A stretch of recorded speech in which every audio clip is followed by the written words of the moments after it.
Well, hello and welcome to the Monday Dividend Cafe, where we are ready to go around the horn per usual here on this shortened Thanksgiving week. A little housekeeping quickly. We will not have a daily blurb tomorrow or Wednesday due to the holiday week, but on Wednesday we will come out with the normal Dividend Cafe, but instead of it being Friday because of the holiday weekend, we're going to put it out Wednesday, which we've done most years on Thanksgiving week. And the Dividend Cafe will be a sort of Thanksgiving edition, not a big market or economic commentary. So that'll come out Wednesday. And then we'll be back to a normal week next week as we go into the month of December. In terms of today, what I want to quickly do is just recap today in the market and then go into a few of the policy and economic and Fed and all those things that we normally do. The market opened up 130 points today in the Dow and stayed steadily higher throughout the day. There were a couple of dips here and there, but it closed up over 200 points, almost half a percentage point in the Dow, 1.5 percentage points in the S&P, and over 2.5 percentage points in the NASDAQ, as you had a pretty good comeback rally from what had been a pretty difficult week last week. I think that there are a few things about today worth sharing. A, that the bond market actually continued its rally despite a risk on move in equities is interesting, if not surprising. The 10-year bond yield was down about 3 basis points, closed today at just barely above 4%. And of course, the 10-year yield had come lower last week as well. The odds of a Fed cut in December have moved up substantially. I'm going to get to that in a moment, so hang tight, and we'll get to some Fed talk.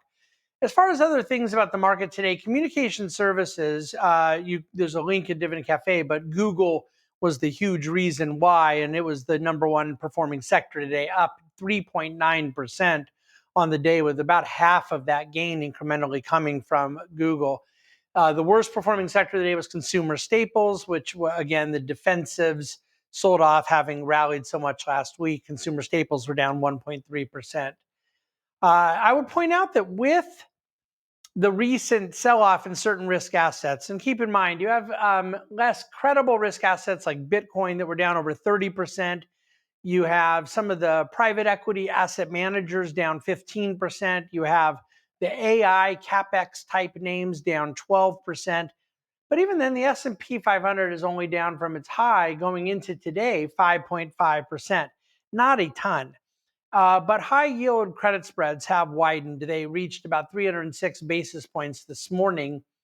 And I think they were as tight as 255. I don't think they got to 250 since the summer. But I mean, they've been running, just barely above 2.5%. That's very tight.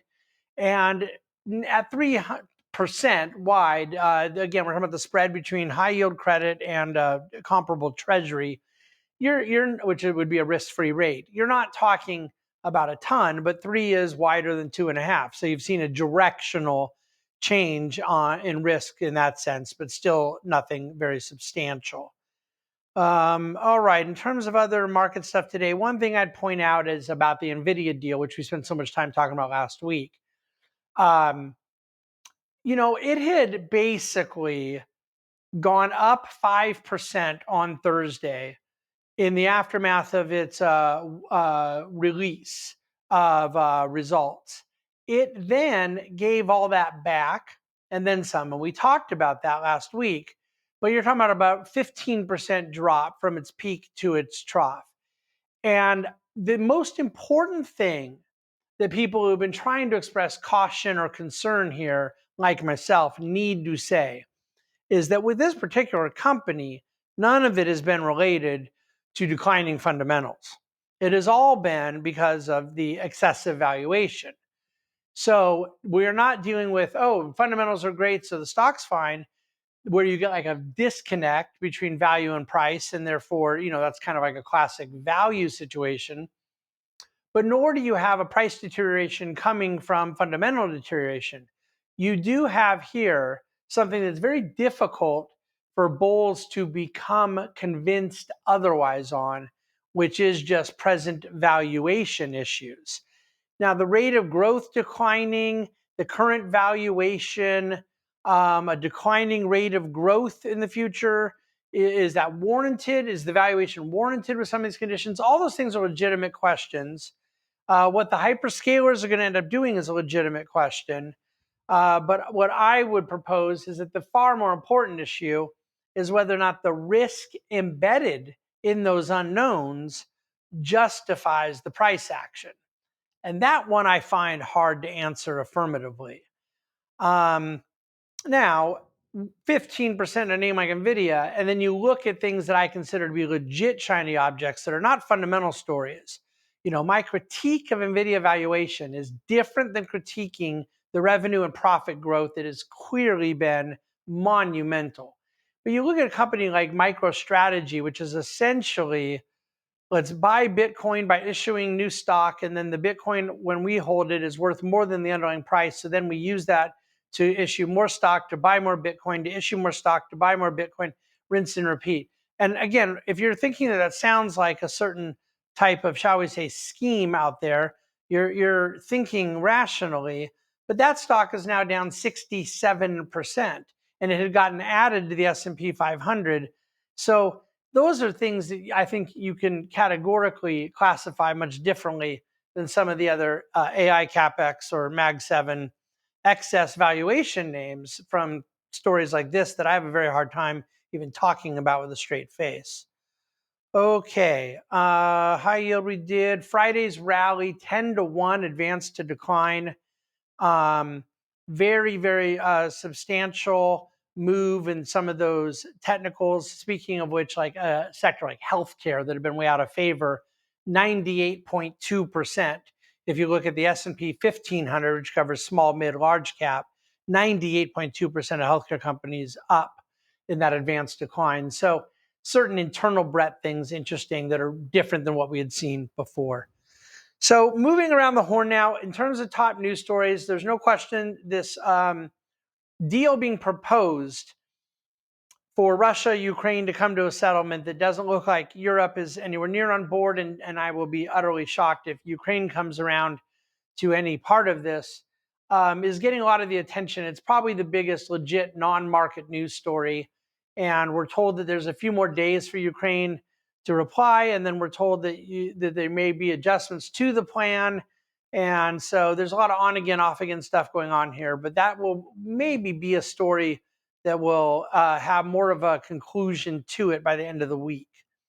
On the public policy side, the odds of the Supreme Court ruling that the president's rationale for tariffs are legal have dropped all the way to 25%. It had been above 50, it dropped to 30, came back up to 40. It's now sitting at 25. And based on President Trump on Twitter or Truth Social, whatever, over the weekend, it sure seems to me that the White House is getting word that the Supreme Court is not very likely to rule in their favor. I'm not going to do anything until it happens, but I've been very clear on the record as to why I think it should just be a 9-0 vote, that the Supreme Court rules that these are not rationalized or justified under the IEEPA rationale as an economic emergency. But the White House does seem to be aggressively planning contingency arrangements. So, as I've said many times, I don't think that's going to matter much. The word I'm getting from multiple sources that are actually on both sides of the aisle is that a shutdown is likely to be averted when this new current resolution that's been extended comes due, and that these Obamacare subsidies that are set to expire, the White House is likely to extend them, but with certain terms and conditions. But one of the terms and conditions is that it'll be limited to people who only make 7 times the poverty rate or less. That's what I am being told is being floated, and it's been run in a number of not only press accounts, but institutional research sources that I take very seriously. So we'll see if indeed that's where things go, but it's been kind of my consensus view all along. On the economic front, there's a chart in dividendcafe.com I encourage you to look at showing the percentage of GDP being spent on technology capex and how we're now back to that internet.com phase as a percentage from the late 1990s. We do know, as I already covered in Dividend Cafe on Friday, where our whole Dividend Cafe Friday was devoted to a catch up on the state of the economy, that there were 119,000 jobs created in the month of September, and that we're getting this data quite late now. The unemployment rate ticked higher to 4.4%. You had downward revisions from the summer jobs data of another net negative 33,000 jobs. October, existing home sales up 1.2%. They're up 1.7% from a year ago. So more or less pretty flat transaction level in the state of home prices. Big news from the Fed was that the New York Fed president, John Williams, came out Friday to say he does believe we need a rate cut. And the odds now of a rate cut in December spiked all the way up to 71%. They had gotten down below 40%, as I covered just 1 week ago. And as my friend Peter Bookvar pointed out, both Friday or Saturday and again today, it's just very unlikely that John Williams went out and said that without the blessing of Jay Powell. The apparent indicator is that they are floating out there, even though we know there's a few no votes, that they do plan to cut rates in December. Now, again, we haven't got back to 90% probability, but going from 40 to above 70% on a Fed president's comment is substantial. And you say, well, other Fed presidents have said something different. That's true, but they're not the New York Fed. And the New York Fed, which is a permanent FOMC voting member, has a significant higher clout and gravitas than some of the other Fed presidents do. Oil was up over 1.5% today, but still below $60. Last week, you saw oil down over 3%, the stock market down 2%, MLPs down just 0.3%, midstream a little over 1%. So again, energy sector, kind of different results in different spaces, but overall relatively better. So I'm going to leave it there. I do hope that a lot of you got to watch the Dallas Cowboys come from behind. Miracle victory yesterday, which was by far one of the most inspiring sports moments of 2025. And with that said, I hope you enjoy your Monday evening. I'll look forward to being with you Wednesday in the Dividend Cafe for a Thanksgiving edition. In the meantime, thank you for listening, thank you for watching, and thank you for reading the Dividend Cafe.